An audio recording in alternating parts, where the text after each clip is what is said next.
people ask naively why we used so many resources to build such a terrible weapon of mass destruction in the Manhattan Project, at the historically outrageously sensationalized disproportionate expense that seems to imply questionably, if we had all of those resources why we chose to develop the atomic bomb. CCE. We had no choice, and would have been killed losing WWI and global liberty. Otherwise, it is not the magnitude of the effort or expense, but the consequential results that matter. The world then benefited from Uncle Sam's position of relative financial stability enforced by the integrity to independently finance the reconstruction of the entire European continent.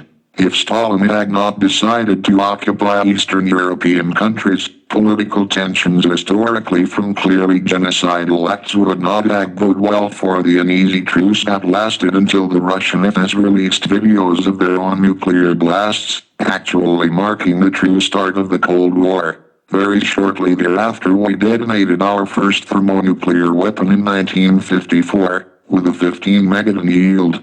That was more than 50 million pounds of trinitrotoluene DNT high explosive yield equivalent that reportedly had a leaked classified blast radius in excess of 150 feet deep and over 1 mile wide.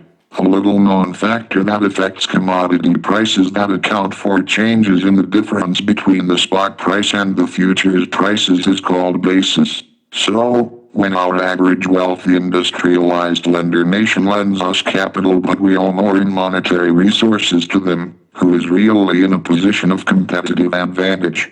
At some point they may wish to disengage centrally from the Treasury FS Federal Reserve dollar-based fiat currency monetary system, having no realistic choice or globally recognized alternative universally accepted global currency.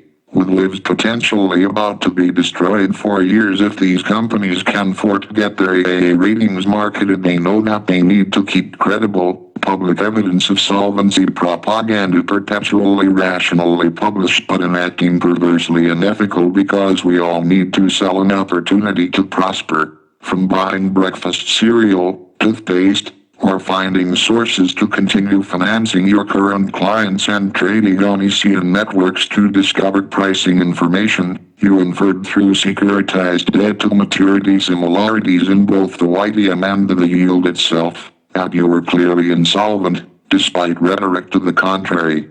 They had to save their company's jobs and their own, out of pure self-interested preservation, pretending later that these were not arm's-length pre-disclosed transactions. These were.